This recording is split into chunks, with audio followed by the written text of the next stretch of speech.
Vous pouvez penser que la vie est si courte qu'il faut s'amuser et faire tout ce qu'on veut.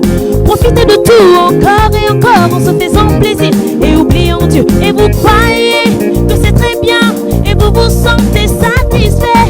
Mais demandez-vous une chose, est-ce que dans cela je bâtis l'église? Je viens te rappeler que Jésus viendra rechercher seulement l'église, seulement l'église. Je viens te rappeler que tu dois t'engager à gagner toujours plus d'âmes pour bâtir l'église. Jésus-Christ dit, donne-lui ta vie et bâtis l'église. Jesus Christ says, give him a life.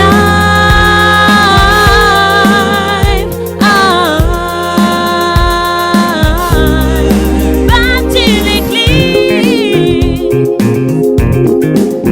Vous tous qui servez le Seigneur dans l'église en étant toujours menteurs et voleurs, fornicateurs et rebelles au pasteur par l'insoumission et l'opposition. Et vous croyez que c'est très bien et vous vous sentez satisfait.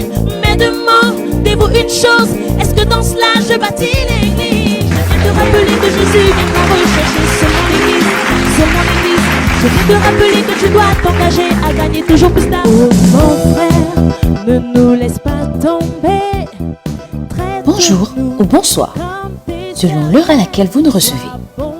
Voici en quelques secondes comment partager les directs de notre Père, l'apôtre Georges Olivier Bazabois. Likez la vidéo. Et aussi aime-nous de l'amour de Dieu. Appuyez sur le bouton Partage. Que tu es un frère. Sélectionnez Partager dans les groupes.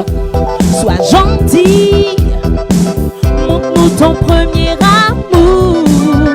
Be nice, so nice. Et partagez dans tous les groupes qui apparaîtront. That's how you show your first love. Oh mon frère. Alors, partageons sans modération. Lève-toi et sois galant. Change toutes tes habitudes. Ne sois pas malhonnête. Sois généreux envers tous. Te rendons la gloire, nous te rendons l'honneur. Nous célébrons ton nom, Seigneur, ce soir. Toi seul es digne d'être exalté en ce jour. Nous adorons ton nom, Seigneur. Nous adorons ton nom, Jésus.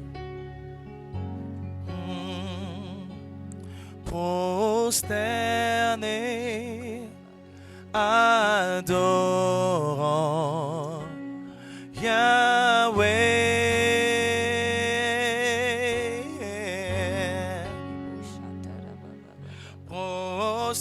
Prosterné, adorant Yahweh.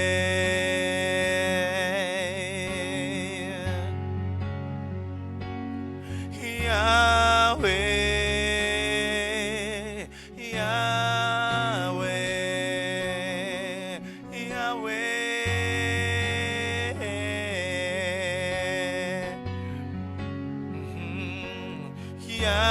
Yahweh, Yahweh, Yahweh. Oh, prosterné, prosterné, adorant Yahweh.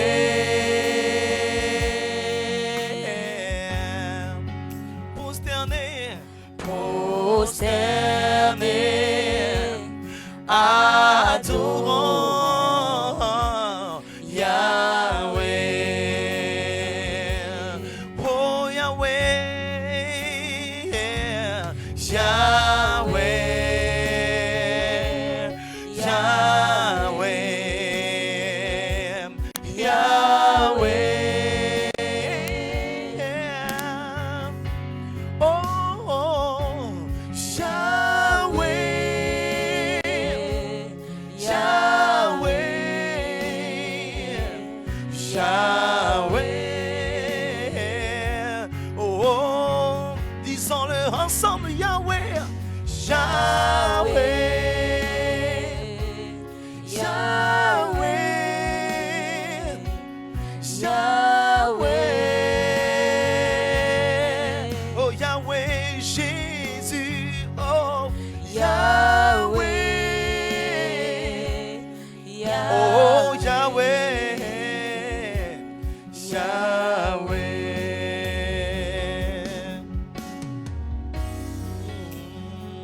Oh Yahweh, Yahweh.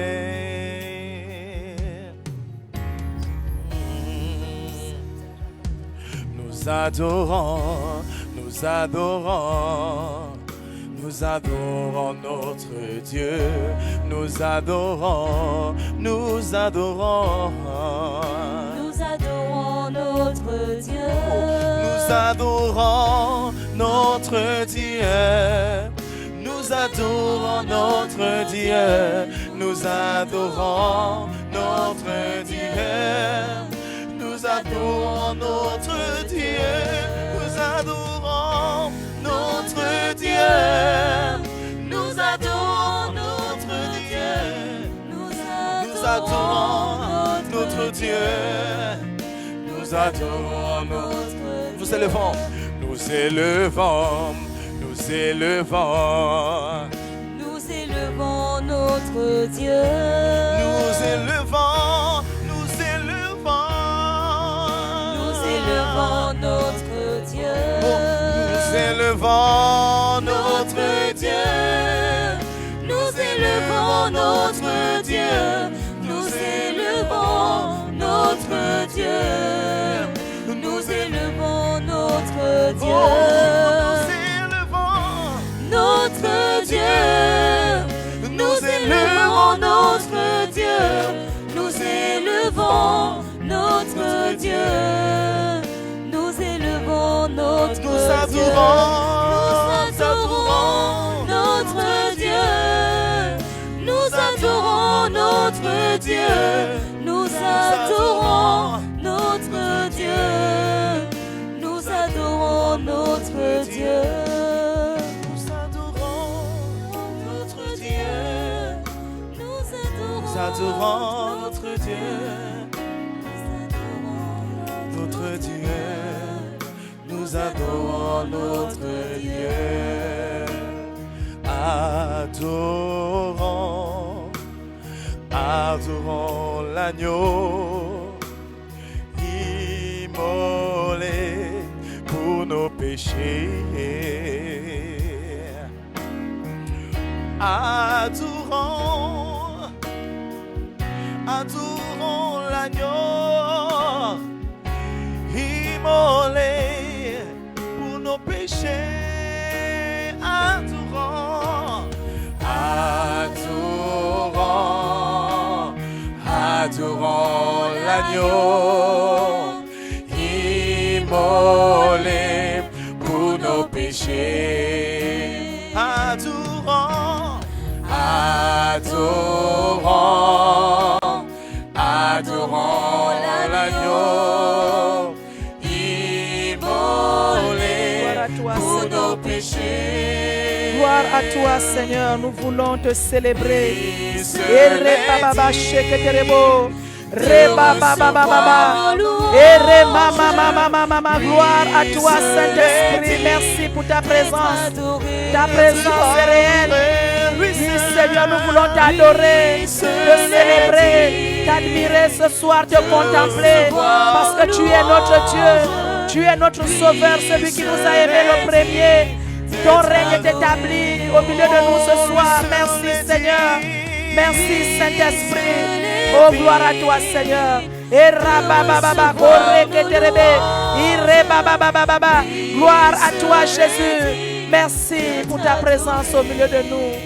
Gloire à toi, Jésus. Gloire à toi, Seigneur. Merci pour ta présence. Nous te célébrons, Adonai. Merci. Merci, Jésus. Tu es digne d'être adoré. Tu es digne d'être adoré, Seigneur. Gloire à toi, Jésus. Je vous salue. Soyez la bienvenue à notre live de 16h. 16h, heure de Libreville. Je salue la France. Je salue le Canada. Je salue les églises VLR du Togo, du Bénin, Afrique du Sud, le Maroc, le Sénégal. Je vous salue au Gabon, à Libreville, à l'extérieur du pays, au nom de Jésus-Christ notre Seigneur. Vous êtes bénis de participer à notre émission, à notre live Vous êtes bénis d'être connectés et d'inviter des amis, des collègues, des voisins à se connecter avec nous pour la parole que nous allons donner ce soir, une parole forte. Nous vous rappelons la pensée qui nous conduit depuis ces moments. Nous savons tous que le monde est touché par une pandémie qui amène le monde entier, amène les pays, les nations à être dans un confinement obligatoire. Nous sommes obligés de respecter les mesures gouvernementales. Nous saluons ces mesures d'ailleurs. Et pour cela, l'Église ne s'est pas arrêtée. L'Église continue de parler au travers de ses serviteurs. Alors, vous avez en face de vous votre humble servante, la fille spirituelle de notre apôtre, notre père spirituel, notre mentor, notre leader, notre prophète, Georges Olivier Mbazabois. Appelée communément Maman Juliette, l'ancienne Juliette, la déléguée, la VP, deuxième vice-présidente du ministère de la Vérité pour une liberté réelle. Soyez bénis d'être avec nous pendant ces temps. Je voudrais nous rappeler que notre pensée, c'est simplement devenez enfin un vrai chrétien. Et le sous-point que nous allons aborder, ce sont les obstacles de la vraie vie chrétienne. Oui, la vraie vie chrétienne a des obstacles. L'opposition, des choses qui peuvent nous empêcher de continuer notre foi chrétienne et même nous éloigner de la vie chrétienne, de la famille chrétienne. Et c'est pourquoi ce soir, nous sommes en train d'aborder dans le livre de notre bishop, le père spirituel de notre père, Bishop Dag Heward Mills, loyauté de loyauté. Et c'est dans ce livre que nous allons aborder une pensée claire. Oui. Nous avons entamé hier à 16h, vous nous avez suivis en direct, comme maintenant, 16h, heure de Libreville. Nous avons abordé la même pensée et nous avons pris 2 points que nous avons abordés hier, loyauté de loyauté. Je voudrais donc revenir pour définir la loyauté. C'est quoi la loyauté? Je voudrais donc lire dans mes notes. La loyauté, c'est simplement la fidélité. La loyauté, c'est aussi la fidélité à l'égard de ses convictions. La loyauté, celui qui est loyal ne change pas au fil du temps. Le temps ne lui fait pas défaut. Il reste stable dans ses convictions et ses engagements. La loyauté, celui qui est loyal persévère dans une chose jusqu'à la fin, jusqu'à porter du fruit. Il ne se relâche pas, il continue, il persévère. C'est celui qui est loyal. Oui, il honore à ses engagements, il ne vacille pas. C'est lui qui est loyal. Mais nous avons le contraire de la déloyauté. C'est simplement la déloyauté. Le contraire de la loyauté, c'est simplement la déloyauté. C'est le contraire. C'est celui qui change. C'est celui qui vacille. C'est celui qui n'honore pas ses engagements. C'est celui qui n'est pas sûr de ses convictions. Celui qui change dans le temps. Dans le temps, il ne reste pas le même. Il change. Parce que ses sentiments varient. Et les sentiments des hommes varient selon les moments. Lorsqu'il fait chaud, nous avons d'autres sentiments. Et lorsqu'il fait froid, nous avons d'autres sentiments. Les sentiments varient selon les moments. Selon les moments, autant pour moi. Alors, qu'est-ce que nous disons par rapport à cette pensée que nous voulons développer? Nous disons qu'il y a des raisons pour lesquelles nous voulons aborder cette question et lire ce livre très important pour toi qui nous suis dans le monde, toi qui es à la tête d'une église, toi qui es à la tête d'une famille de croissance, toi qui es à la tête d'une branche, toi qui es à la tête certainement d'un regroupement, il est très important que tu puisses suivre cet enseignement avec nous. Quelles sont les raisons pour lesquelles nous voulons aborder loyauté, déloyauté dans la pensée, les obstacles de la vraie vie chrétienne? C'est simplement 2 raisons. La première, nous devons aborder ce sujet tout simplement pour éliminer cette tendance dans notre vie. Oui, nous pouvons être chrétiens et être déloyaux. Chrétiens et pourtant venant dans nos communautés en ce moment en confinement, en petit regroupement de 2 ou 3 personnes, mais être déloyal. La deuxième chose qui nous permet d'aborder cette question, c'est simplement détecter la déloyauté au milieu de nous. La déloyauté dans le nombre de personnes que tu diriges. Ce sont les 2 raisons pour lesquelles nous abordons cette question loyauté, déloyauté. Et devenir déloyal est un processus. Ça n'arrive pas du jour au lendemain. C'est un processus qui nous amène à atteindre l'irréparable. Et nous avons 8 étapes de la déloyauté. Nous avons 8 étapes. Et dans les 8 étapes, je voudrais les citer. Nous n'aborderons pas certainement toutes les étapes à cause du temps qui nous est imparti. Mais nous allons aborder certaines étapes. Nous avons déjà abordé 2 étapes. Donc, nous citons ces étapes simplement. Il y a l'étape de l'indépendance, l'offense, la passivité, la critique, la politique, la séduction, la rébellion ouverte et l'exécution. Nous avons donc abordé les 2 premières étapes qui sont l'indépendance, l'étape de l'indépendance et l'étape de l'offense. Et ce soir, nous voulons passer à la 3e étape. Permettez-moi de prendre mon livre, et nous allons lire ensemble pour ceux qui ont déjà le livre Loyauté, déloyauté avec eux. Voilà, nous prenons nos étapes. Nous prenons la 3e étape. Alors, la 3e étape, lorsqu'elle arrive,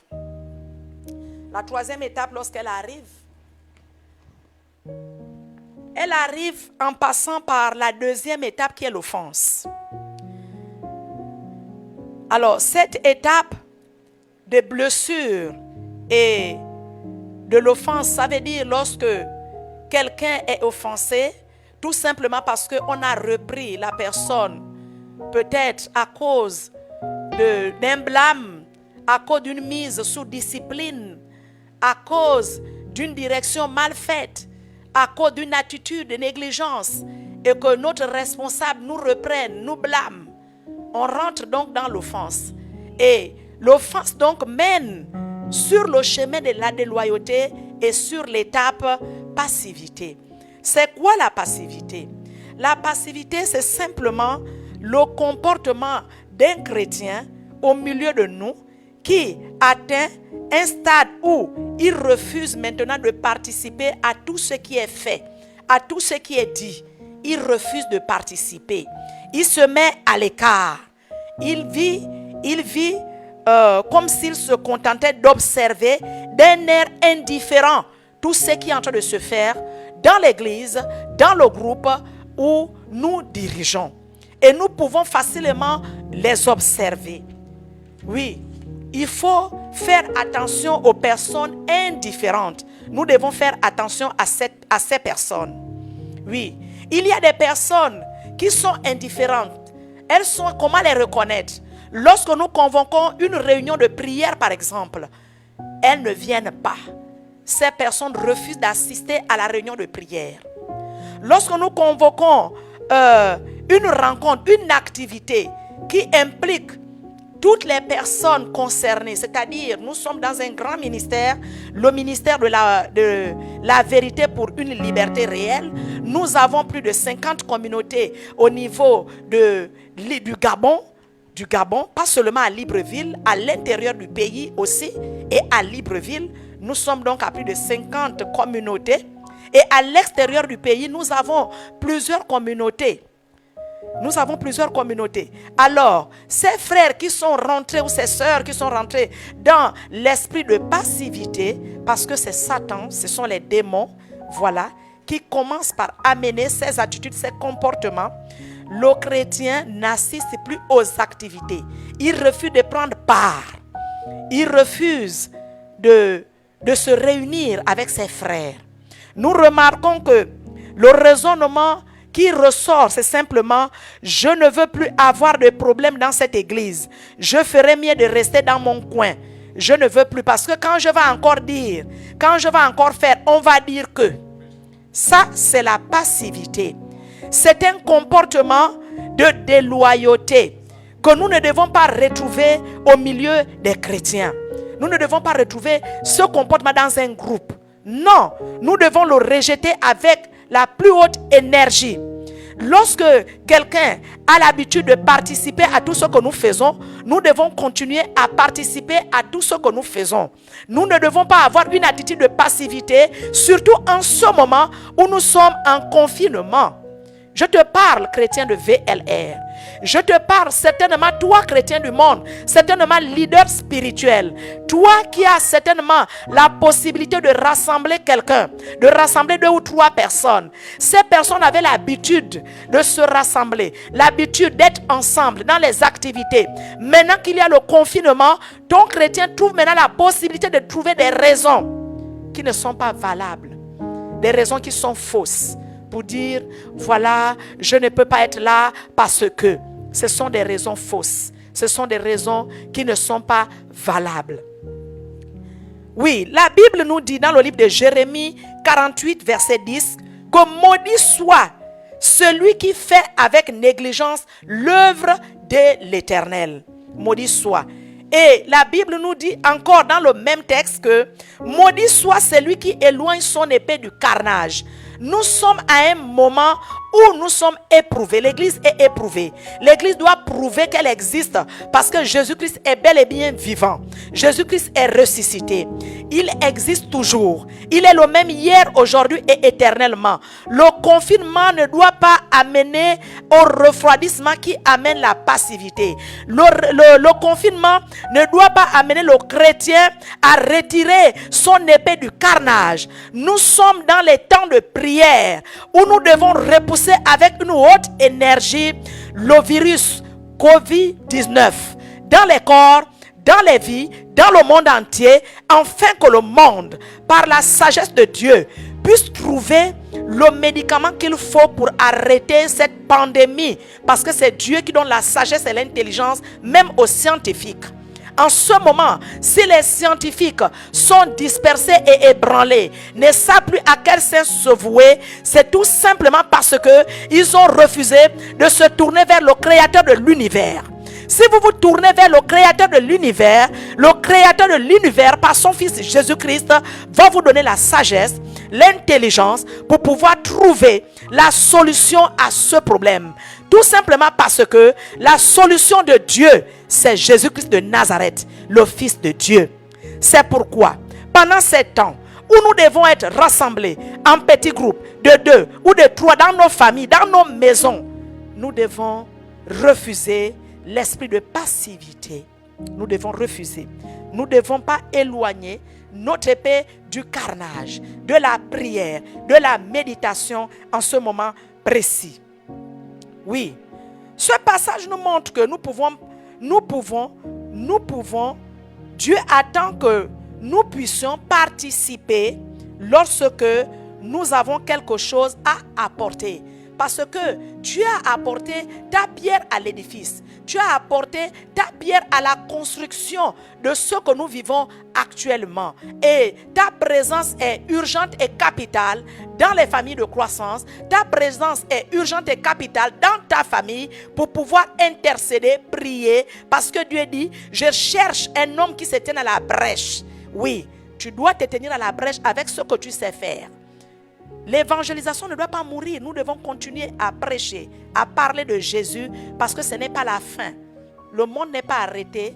Dieu nous avertit simplement qu'il va revenir au travers de son Fils Jésus chercher l'Église. Église, c'est le moment de te lever. Église, c'est le moment d'être fort, ce n'est pas le moment d'être dans la passivité. Pour sortir de la passivité, nous passons à une autre étape. Une étape qui arrive en même temps. Cette étape, lorsque nous l'abordons, nous voyons que dans la Bible, il y a des exemples clairs. Des exemples de ce que nous disons. Et rien de ce que nous disons n'est nouveau. Parce que tout ce qui a été hier sur la terre le sera aujourd'hui. Et ce sont des choses que nous vivons. Il n'y a rien de nouveau. Nous avons dans notre Bible un jeune homme appelé Absalom qui a vécu l'esprit de passivité. Tout simplement pourquoi? Parce qu'il avait été offensé de l'attitude qu'a eu son frère, parce que son frère avait violé sa sœur Tamar.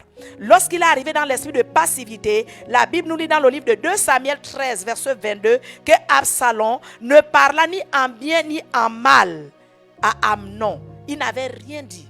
Tout simplement parce que cet esprit était déjà là. Lorsqu'il y a une situation dans l'église et que tu ne puisses plus apporter ta pierre à l'édifice, tu ne puisses plus construire, tu ne puisses plus apporter ta correction, apporter ce que nous devons faire, tu es rentré dans l'esprit de passivité. Et la passivité amène tout de suite à une autre étape que nous allons voir ensemble. La 4e étape. La 4e étape, c'est l'étape de la critique. L'étape du jugement défavorable. L'étape où nous examinons tout ce que nous faisons. C'est-à-dire, tu es là, dans ton coin, mais ce que tu ne cesses de faire, c'est examiner tout ce qui est en train de se faire et de manière défavorable. Ça veut dire, tu apportes des mauvais jugements dans tout ce qui se fait, dans le milieu dans lequel tu es. Dans ton milieu familial, oui, il y a aussi. Je voudrais aussi m'adresser à ceux qui ne sont pas chrétiens. Tu n'es pas chrétien, mais tu es possédé par l'esprit de critique. Tu passes ton temps à juger les serviteurs de Dieu, les pasteurs, les frères et les sœurs chrétiens. Mais c'est un esprit qui te possède. C'est un esprit qui te possède. Tu dois recevoir Jésus à la fin de ces moments comme Seigneur et Sauveur personnel pour te délivrer de cet esprit. Le chrétien que j'interpelle ce soir, il est déjà chrétien, il a l'esprit de Dieu. Tout ce qu'il peut faire, c'est au travers de cet enseignement discerner qu'il est en train de se détourner de la vérité et revenir dans la vérité qui n'est autre que Jésus-Christ de Nazareth. Oui, parce que c'est lui, le seul chemin, la vérité et la vie. C'est l'unique chemin par lequel nous pouvons atteindre Dieu, le seul. Il n'y a pas deux, un seul chemin. Alors, tu es là. Et une personne déloyale qui passe par l'étape de la critique ne reste pas éternellement passée. Oui, nous l'avons dit, il critique. Cette étape consiste à remarquer et amplifier les erreurs. Les erreurs à l'église. Il trouve des choses à redire sur la prédication, non pas de manière à arranger, non pas de manière à apporter des solutions, mais de manière à détruire, de manière à désorganiser le groupe. Ça, c'est une attitude de critique. C'est Satan qui possède ton cœur maintenant, un domaine de ton cœur qui est devenu ténébreux, que la lumière de Dieu, aujourd'hui même, en ce moment même, t'éclaire au nom puissant de Jésus-Christ de Nazareth. Au nom de Jésus. Oui, c'est une mauvaise attitude que de regarder amplifier les erreurs. Amplifier les erreurs à l'église. Elle trouve des choses dans la prédication, à redire, dans l'organisation, dans tout ce qui est en train de se faire en ce moment même. Alors, la Bible nous parle dans le livre de Nombre 12, versets 1 à 2. Je voudrais que nous puissions lire ce texte. Oui, nous allons voir l'exemple, l'attitude d'une femme qui a eu ce comportement envers son frère. Une femme, une sœur et son frère ont eu une attitude de jugement envers leur frère qui avait la direction du peuple de Dieu. Quoi que ton responsable soit jeune, adulte, il a reçu autorité de te diriger. Tu dois accepter qu'il te dirige malgré ses faiblesses et ses manquements. Tu dois accepter qu'il te dirige, qu'il t'oriente. Et si tu as à apporter, apporte, mais n'amplifie pas les erreurs. Ne critique pas ce qui se fait. dans le mauvais sens pour pouvoir détruire l'église du Seigneur qui s'est acquise au prix du sang de son Fils Jésus. Ne détruis pas. Alors, est-ce que nous pouvons lire le texte de Nombre 12, versets 1 à 2? Marie et Aaron sont des frères et sœurs. Oui? Parlèrent contre Moïse au sujet de la femme éthiopienne qu'il avait prise. Car il avait pris une femme éthiopienne. Parce qu'il avait pris une femme éthiopienne. Parce que dans le peuple de Dieu, dans le livre de Deutéronome, interdit aux fils du royaume de Dieu d'épouser des personnes étrangères. Ça veut dire des personnes qui ne sont pas de la race de Dieu. C'est une interdiction formelle. Un vrai chrétien, un fils de Dieu, ne se marie pas avec un non-chrétien, qu'on appelle communément païen. Ce n'est pas une injure.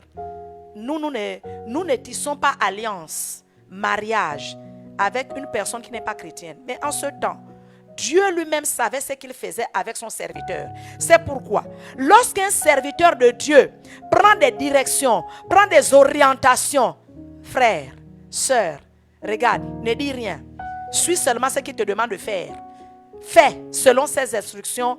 Ne juge pas, ne critique pas, parce que tu peux te retrouver comme Marie et Aaron en face de Dieu, parce que lui, il fait selon le Seigneur. La Bible dit que c'est poussé par le Saint-Esprit que les hommes de Dieu parlent, que les hommes de Dieu nous orientent. Tu peux donc t'opposer à Dieu sans te rendre compte que tu t'opposes à Dieu à cause des jugements et des critiques rapides et malveillants. Oui, nous continuons le verset 2 simplement. Ils dirent, est-ce seulement par Moïse que l'Éternel parle? Est-ce seulement par Moïse que l'Éternel parle? N'est-ce pas aussi par nous qu'il parle? N'est-ce pas aussi par nous qu'il parle? Bien-aimé dans le Seigneur, il faut bien comprendre ce Dieu.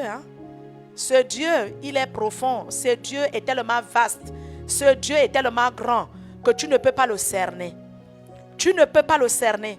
Accepte d'être dirigé. Accepte d'être orienté. Accepte qu'on t'apporte. Accepte qu'on te dise.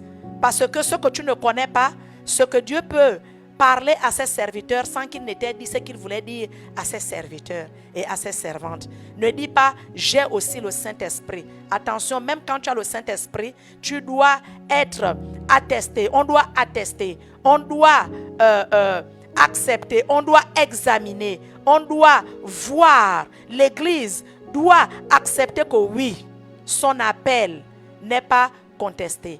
Parce qu'il y a des gens qui ouvrent des ministères sur la base de simples visions, sur la base d'une simple parole. Il dit, voilà, je m'avais maintenant ouvrir mon église. C'est une attitude d'orgueil qui vient par la critique. Parce que ton œil a critiqué ton leader, ton œil a critiqué ton responsable. Tu trouves que tout ce qu'il fait ne convient plus à ce que tu penses, et toi, ce que tu fais, c'est critiquer, critiquer, et critiquer va t'amener à une autre étape très dangereuse.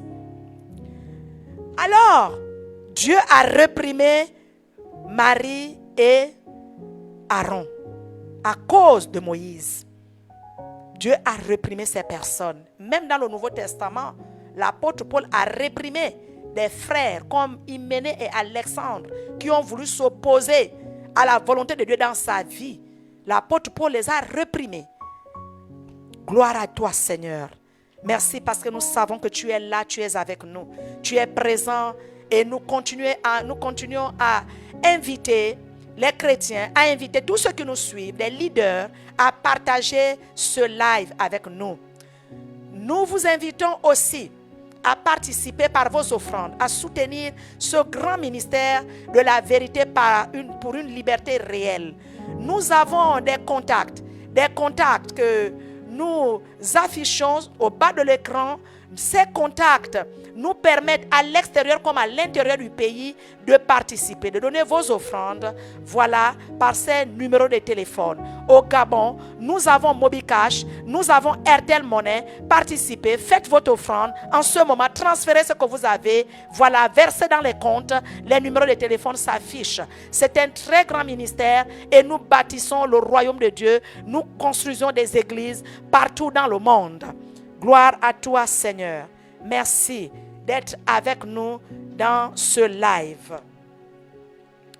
Oui, Lorsque nous sortons de cette étape, oui, nous sortons de cette étape et nous passons directement à une autre étape. Une étape où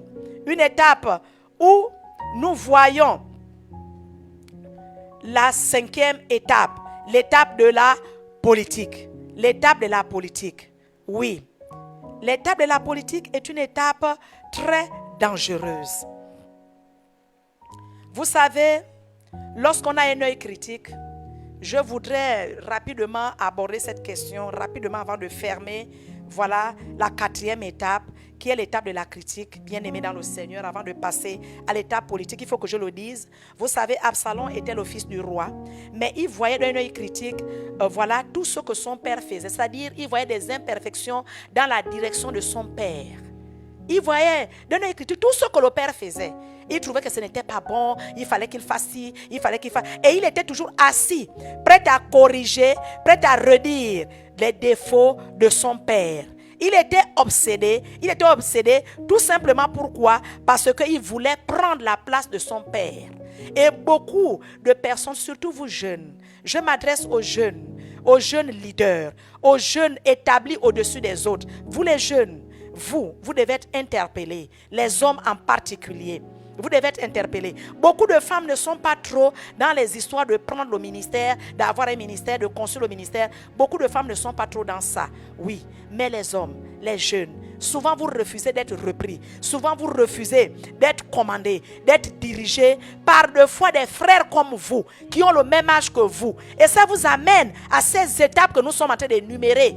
Vous devez corriger ces choses, chers jeunes. Parce qu'à un moment, Satan va t'amener à croire que tu as de la valeur, que tu es très important, que tu es au-dessus de ton père spirituel, que tu connais mieux que lui, que tu vas chercher à corriger. Et ça va t'amener à chercher à avoir une fausse vision qui va dire que tu es loin, tu as l'onction et tu vas chercher à avoir ton église.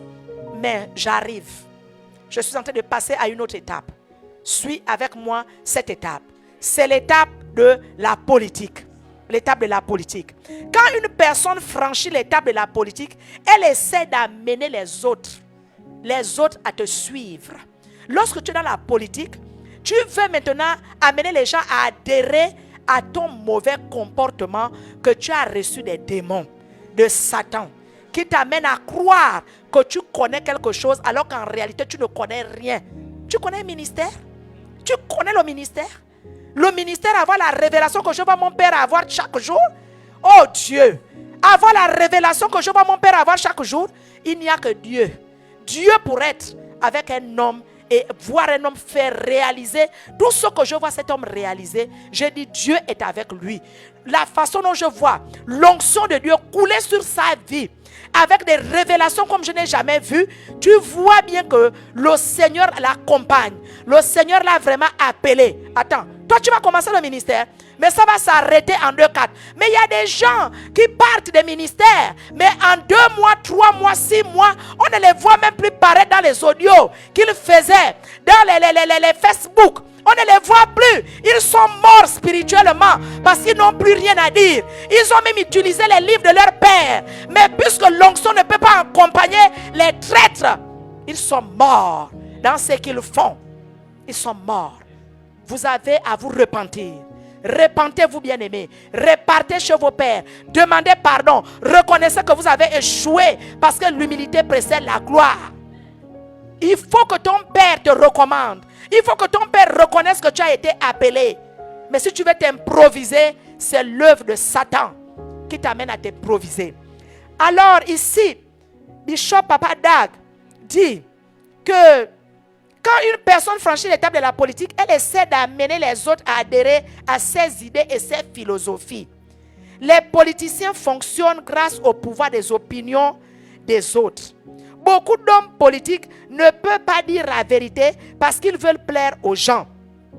Ils sont surtout intéressés par ce que pensent et disent les gens. Quand une personne donc commence à devenir déloyale, elle essaie d'amener les autres à adhérer à ses idées traîtresses. Oui, elle amène les autres à ses idées traîtresses. Elle essaye d'avoir des disciples. Cette personne essaie d'avoir des disciples. qui croit en elle. Elle vient, cette personne, et de faire croire aux gens qu'elle vient d'identifier un vrai problème qui mérite d'être examiné. C'est des personnes Absalom. Vous êtes Absalom. Vous qui voulez que d'autres personnes viennent identifier les problèmes qu'on a déjà vus. Tu ne vois pas que, tu n'entends pas que, regarde un peu. C'est faux. C'est toi qui as des problèmes. Répands-toi. Absalom disait à son père ceci. Vois, il disait aux gens qui venaient pour pouvoir être jugés ou examinés par le roi, il disait ceci. Vois, ta cause est pourtant bonne et juste, hein, mais personne de chez le roi ne va t'écouter. Parce que le roi, non, il est occupé à beaucoup de choses. Regarde, ton responsable de famille de croissance là, tu crois qu'il aura même le temps de t'entretenir? Tu crois qu'il aura, je te dis, le responsable de zone là, moi je te dis seulement, je préfère t'interpeller pour te dire que lui, il n'aura pas le temps de prier avec toi. Il n'aura pas le temps de t'exhorter parce qu'il est occupé à d'autres choses. C'est ce qu'Absalom faisait, c'était la possession de l'esprit de la politique.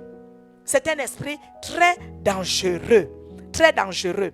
Il se lamentait en disant, malheureusement, il n'a même pas pris la peine de déléguer quelqu'un pour s'occuper de vos problèmes. Oh, gloire à Dieu. Parce que dans le ministère VLR, nous sommes plusieurs délégués. Plusieurs personnes sont à la tête des petits regroupements de personnes qu'on appelle les familles de croissance. Ça veut dire que tu es le représentant du premier responsable du ministère VLR à la tête de tes 2 ou 3 personnes. Tu es donc le représentant du Seigneur Jésus parce qu'il a dit, si tu m'aimes, paie mes brebis. Oui, tu aimes Dieu, tu aimes Jésus, paie le troupeau du Seigneur. Tu as été établi au-dessus de 2 ou 3 personnes, que ces 2 ou 3 personnes puissent persévérer dans la foi, puissent continuer à vivre les objectifs que nous avons retenus ensemble, sans se détourner ni à gauche ni à droite, parce que tu seras toujours là pour exhorter cette personne à faire comme nous avons retenu au travers des orientations, des instructions que nous avons reçues de notre Père spirituel, poussé par le Saint-Esprit. Gloire à Dieu, toi qui me suis. Oui, invite quelqu'un à partager. Invite quelqu'un à se connecter. Invite quelqu'un partout dans le monde, vous me suivez, le Canada, la France, voilà les États-Unis, vous qui me suivez au Maroc, vous qui me suivez en Afrique du Sud, vous qui me suivez au Sénégal, vous qui me suivez au Ghana, vous qui me suivez au Togo, au Bénin, invite quelqu'un au Gabon, à l'extérieur du pays, à Libreville, invite quelqu'un à se connecter, voilà, invite quelqu'un, partage ces moments, bien-aimé dans le Seigneur, voilà, ça te permettra d'inviter des personnes à comprendre ce que nous faisons.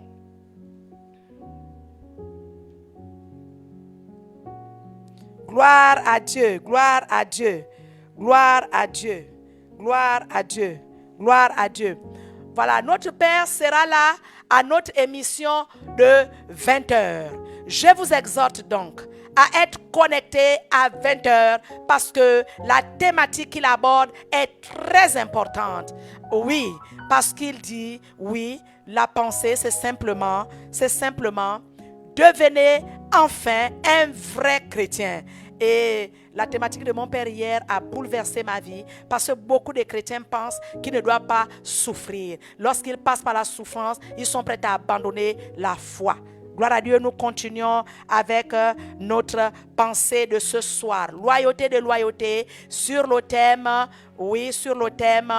les obstacles à la vraie vie chrétienne. Oui, nous disons que Absalom était très dangereux, un frère qui était en train d'amener un groupe de personnes à se détourner de son père. Tout simplement parce qu'il combattait son père. Il voulait prendre la place de son père. Le pasteur, le Absalom, était possédé par l'esprit de la politique. Il était possédé par l'esprit de la politique. Oui, parce qu'il s'asseyait même aux portes pour détourner les gens de l'objectif. J'espère que toi, tu n'es pas assis pour détourner les gens de l'objectif du ministère VLR. Voilà.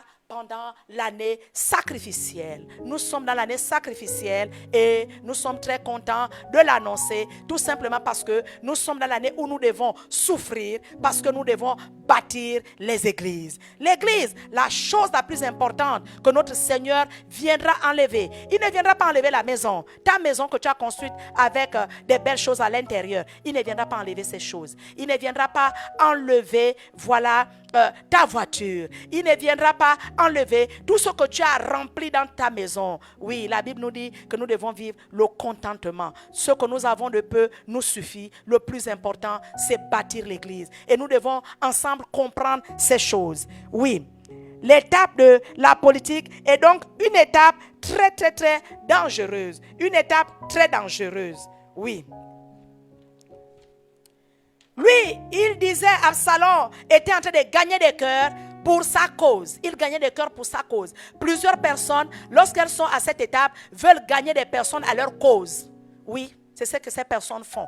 Elles veulent gagner des personnes à leur cause pour pouvoir les détourner de l'objectif, les détourner de tout ce qui est en train de se faire. Oui, il disait, je ne m'occupe pas des choses trop grandes et trop relevées pour moi.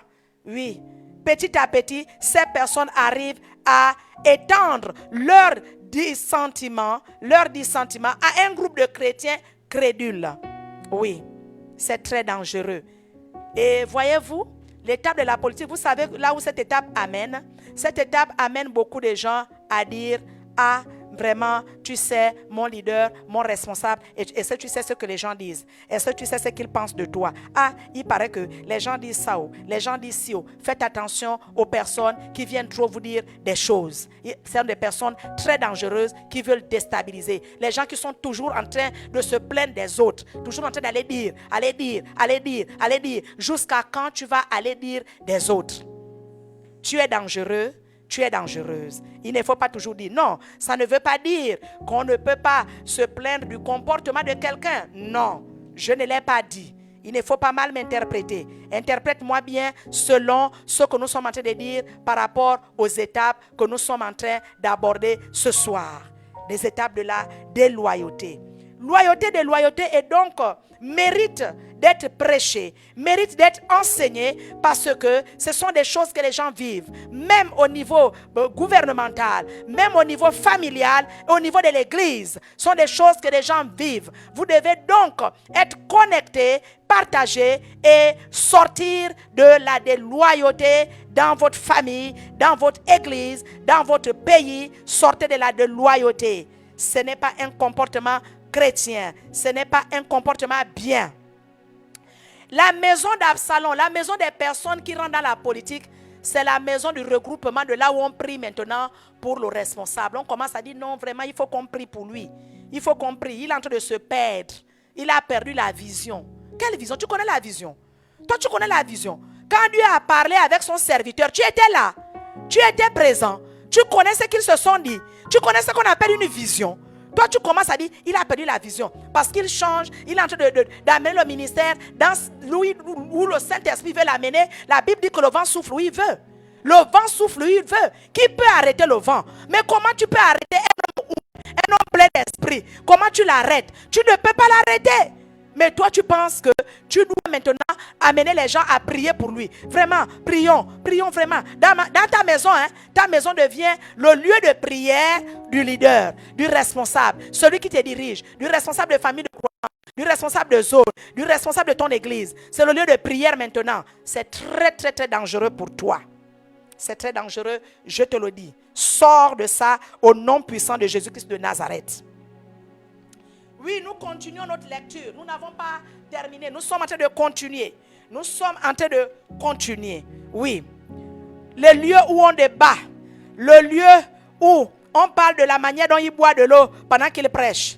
De la manière dont il se déplace. De la manière dont il tient le micro. De la manière dont ses yeux dansent. De la manière, plusieurs manières. Bien-aimés dans le Seigneur.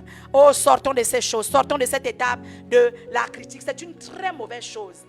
Il faut regarder pour améliorer. Il ne faut pas regarder pour détruire. Il faut améliorer. Ce que le leader n'arrive pas à bien faire, viens dire que si tu pouvais faire comme ça, ça devait être mieux. Ça, c'est encourager, ça, c'est soutenir l'œuvre de Dieu. Ce n'est pas détruire, c'est plutôt soutenir. Oui. Bien-aimés, ces personnes, lorsque vous les remarquez, vous devez les mettre à la porte tout simplement.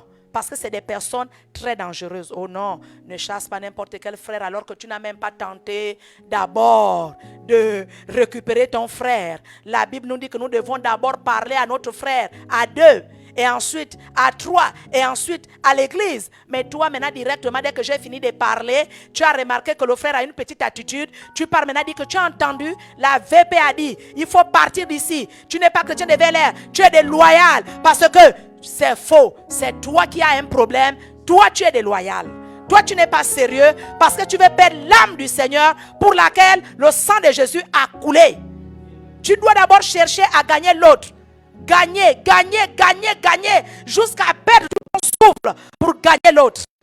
Parce que l'autre a du prix aux yeux de notre Seigneur Jésus-Christ. Nous avons du prix aux yeux de Dieu. Tu as du prix aux yeux de Dieu. Ton frère a du prix aux yeux de Dieu. Ne cherche pas d'abord à perdre l'âme. Cherche d'abord à gagner avant de mettre en pratique loyauté, déloyauté. Gloire à Dieu. J'espère que tu me suis, que tu es avec moi. Gloire à Dieu. Nous passons à une étape importante, la 6e étape. Oui, certainement, je vais clôturer avec cette 6e étape. La 6e étape, c'est l'étape de la séduction. Oh, bien-aimé dans le Seigneur, cette étape est très dangereuse. La séduction, oui. Une étape destructrice. Une étape destructrice. Une chose dont je suis sûr, dit Papa Dag et Wadmis, que les gens qui se rebellent sont victimes de séduction. Autrement, elles ne feraient pas certaines choses. La plupart des gens qui se sont rebellés ont fini par se détruire. C'est une vérité, hein? C'est une vérité. Et je sais que personne ne cherche à détruire sa propre vie. C'est pourquoi tu en as besoin. Toi qui t'es détourné, toi qui as accusé et condamné ton leader, c'était la séduction. Tu étais déjà arrivé à cette étape très dangereuse. Mais je te dis, quand tu arrives à l'étape de la séduction, tu te perds. Ceux qui sont sortis, qui ont dit que Dieu m'a dit, les églises là sont où? Je ne vois même pas 10 églises. Je ne vois pas 10. L'autre qui n'a plus la vision, qui a perdu la vision, les âmes ne font qu'être sauvées. Les gens ne font qu'être guéris.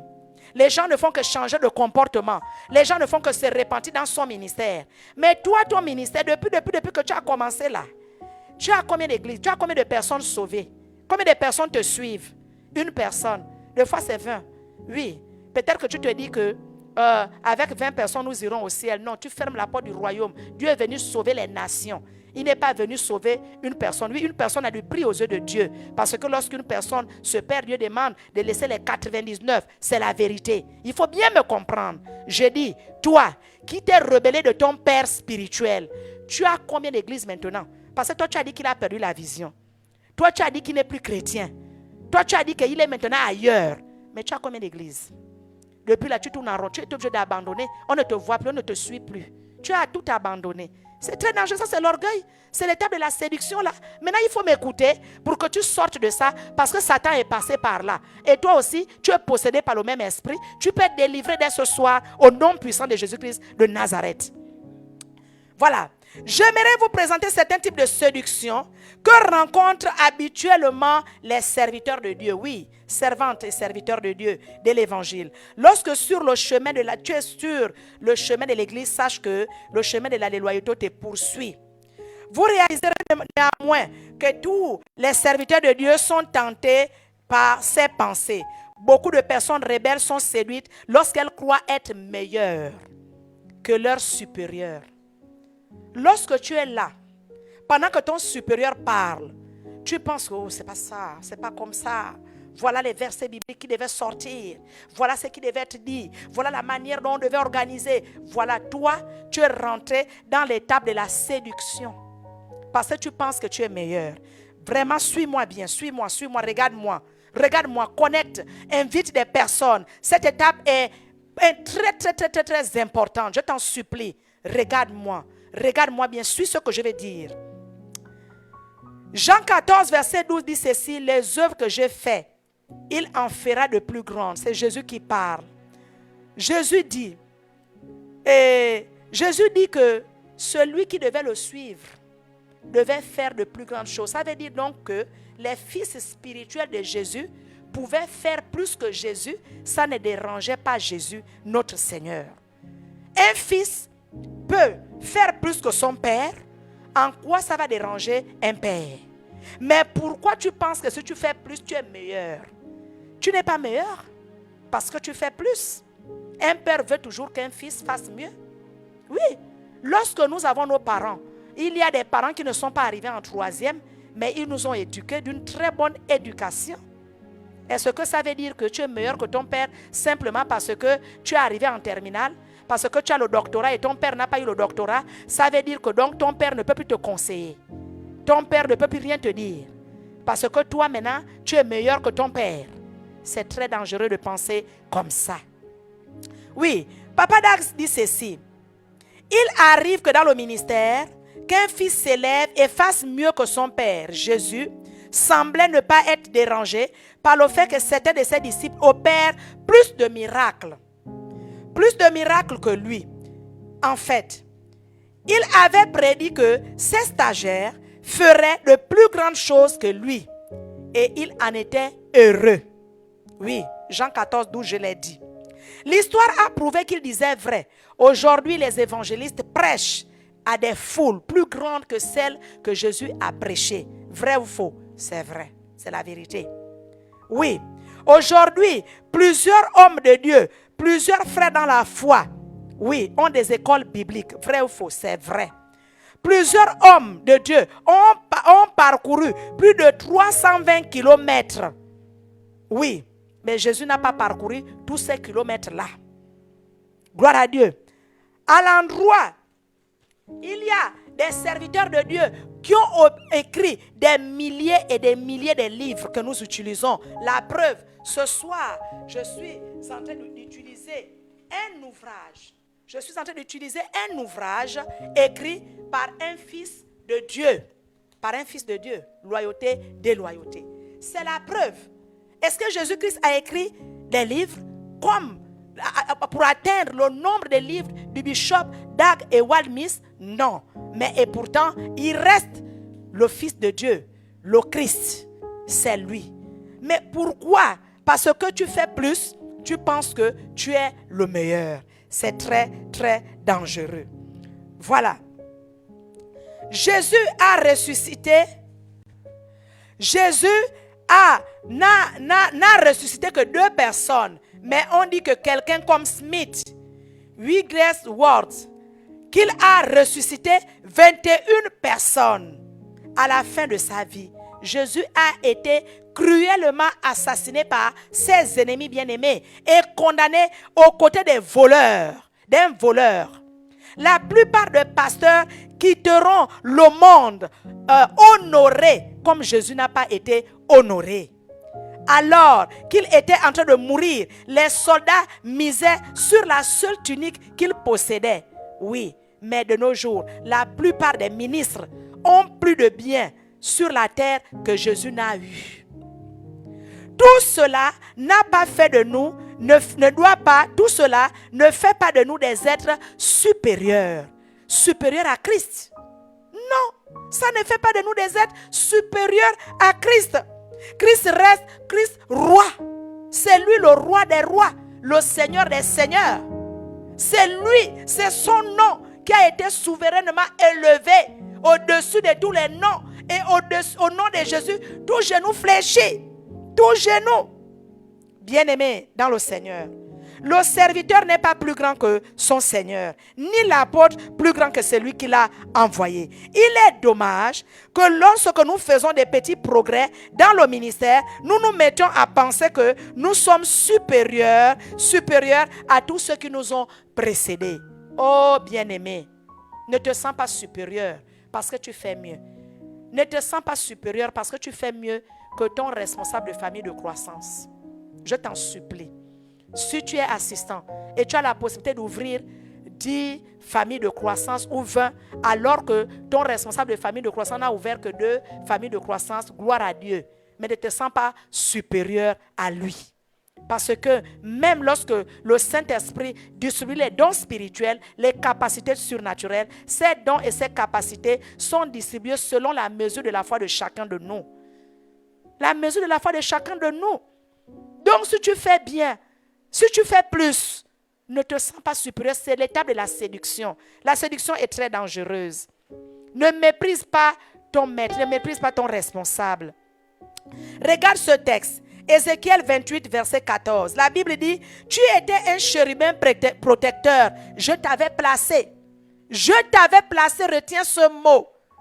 Tu es responsable de famille de croissance.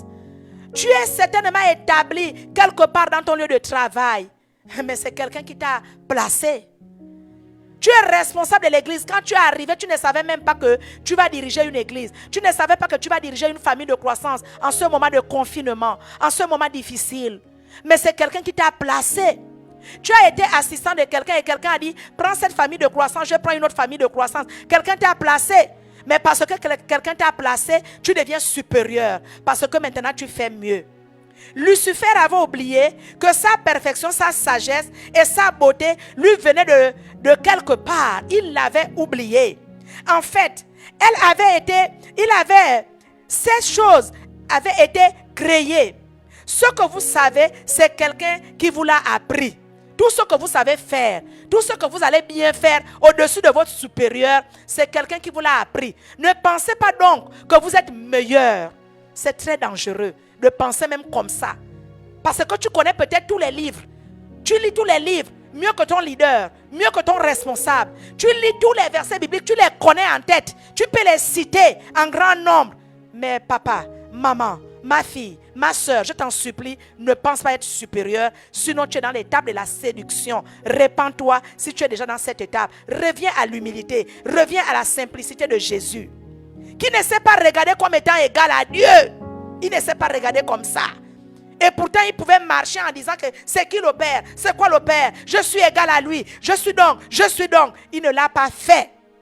Regarde encore ce texte biblique. Ézéchiel 28, verset 12 à 13.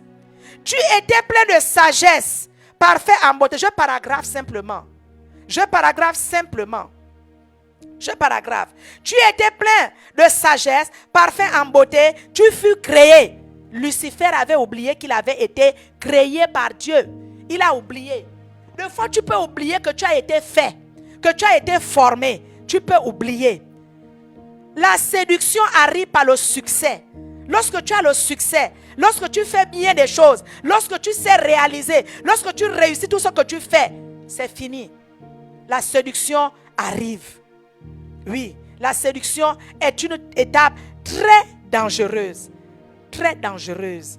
Mais Jésus, je suis convaincu qu'éviter la séduction est l'une des raisons pour lesquelles Jésus a institué la Sainte Seine. Oui, c'était pour éviter à ses serviteurs l'esprit de séduction.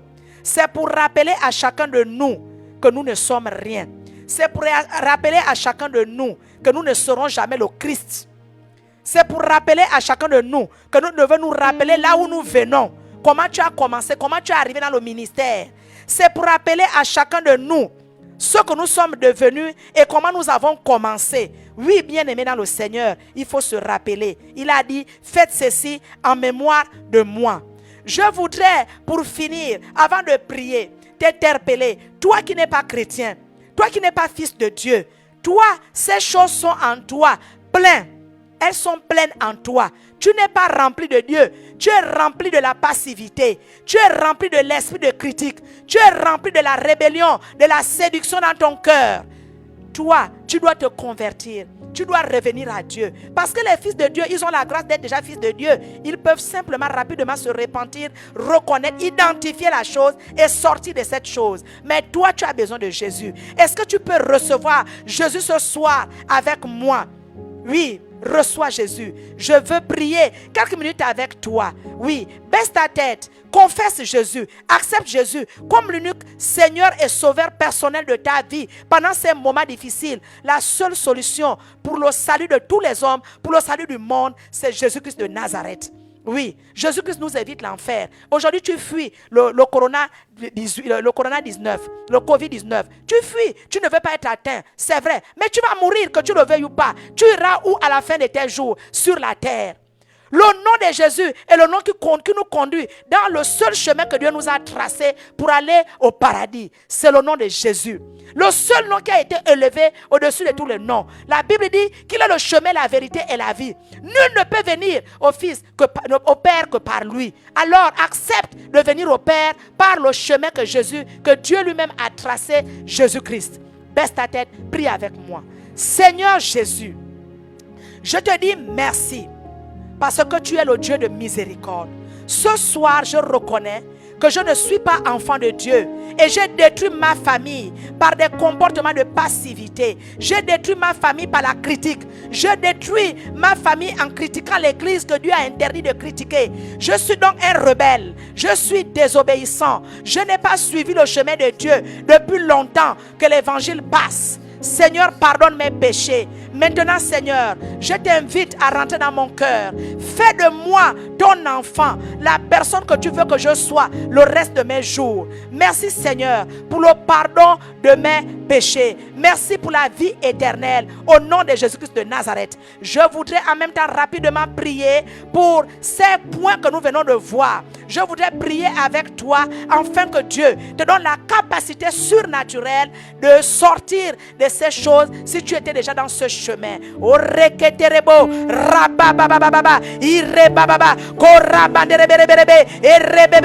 Je tue l'esprit de passivité dans les cœurs par la puissance et l'autorité du nom de Jésus-Christ de Nazareth. La séduction tombe au nom de Jésus. Je ne suis pas meilleur que mon leader. Je ne suis pas meilleur que mon responsable. Oui, je casse cela dans ton corps. Je casse cela dans ton cœur par la puissance et l'autorité du nom de Jésus. La critique sort de toi au nom de Jésus. L'esprit de critique libère les corps, libère les corps, libère les vies par la puissance et l'autorité du nom de Jésus. Tu libères, tu libères, tu libères. Esprit de critique, esprit de séduction au nom de Jésus-Christ de Nazareth. Et reketereberebe, rabababababa, frakaterebo, inderebereberebe, korabababababa. Je tue l'esprit de séduction dans les cœurs par la puissance et l'autorité du nom de Jésus. Tous les enfants du ministère de la vérité, du ministère de la vérité pour une liberté réelle, vous êtes sous la protection au nom de Jésus. Cet esprit de séduction, esprit de passivité, esprit de critique ne te touche pas parce que Dieu est avec toi. Parce que Dieu est avec toi. Si Dieu est pour toi, rien ne peut être contre toi. Par la puissance et l'autorité du nom de Jésus. Gloire à toi, Seigneur, parce que tu es le Dieu tout-puissant. Merci pour la libération. Merci pour la libération au nom de Jésus. Et rebababa, korakaterebe, rebanderebo, irekatereberebe, korabababa. Merci, Seigneur, parce que tu libères l'église. Parce que tu libères l'église. Oui, Seigneur, tu as dit que les portes du séjour des morts ne prévaudront pas contre l'église. Rien ne peut tuer, rien ne peut nous tuer, rien ne peut nous détruire. Au nom de Jésus. Oh, gloire à toi, Seigneur. Gloire à toi. Merci. Merci, Seigneur. Merci de nous avoir suivis. Merci d'avoir passé ce temps avec nous. Vous êtes bénis au nom de Jésus. Nous vous laissons avec la louange quelques instants. N'oublions pas que dès 20h, notre Père sera là en direct avec vous pour continuer la thématique abordée sur la souffrance. Ne te détourne pas. Invite plusieurs personnes à nous suivre, à suivre notre Père au nom de Jésus-Christ de Nazareth. Amen. Oh yeah. Je crois en toi, Seigneur. Oui, je crois. Oui, je crois en toi. Et je crois que tu es fidèle. Et par la foi, mon cœur proclame avec mon âme que je vis de la vie de l'esprit en moi. Oui, je crois. Oui, je crois. Oui, je crois en toi. Et je crois que tu es fidèle. Et toi, par la foi, mon cœur proclame avec mon âme que je vis de la vie de l'esprit en moi. Émerveillé par ta ta beauté. Mes yeux ont enfin trouvé un beauté, couronné d'un ciel étoile, la création par ta. Oui, je crois en toi et je crois que tu es fidèle et toi par la foi mon cœur proclame avec mon âme que je vis de la vie de l'esprit en moi, que je vis de la vie de l'esprit en moi, que je vis de la vie de l'esprit en moi. Oui, je crois, oui, je crois en toi et je crois que tu es fidèle et toi par la foi mon cœur proclame avec mon âme que je vis de la vie de l'esprit en moi, que je vis de la vie de l'esprit en moi, que je vis de la vie de l'esprit en moi. Oui, je crois. Bénis-les sans te gêner. Oh mon frère, ne nous laisse pas tomber. Bonjour ou bonsoir, selon l'heure à laquelle vous nous recevez. Voici en quelques secondes comment partager les directs de notre Père, l'apôtre Georges Olivier Bazabois. Likez la vidéo. Et aussi Emma, aime-nous pour l'amour de Dieu. Appuyez sur le bouton Partage. Que tu es un frère. Sélectionnez Partager dans les groupes. Sois gentil, montre-nous ton premier amour. Be nice, so nice. Et partagez dans tous les groupes qui apparaîtront. That's how you show your first love. Oh mon frère, Alors, partageons sans modération. lève-toi et sois galant. Change toutes tes habitudes. Ne sois pas. Nous espérons que vous avez été bénis par ce message de l'apôtre évangéliste Georges Olivier Bazabois. Vous pouvez permettre à d'autres personnes de jouir de cet enseignement en devenant partenaire par vos dons, dîmes et offrandes au numéro de compte inscrit. Que Dieu vous bénisse, vous qui permettez à l'évangile de se répandre par votre participation financière.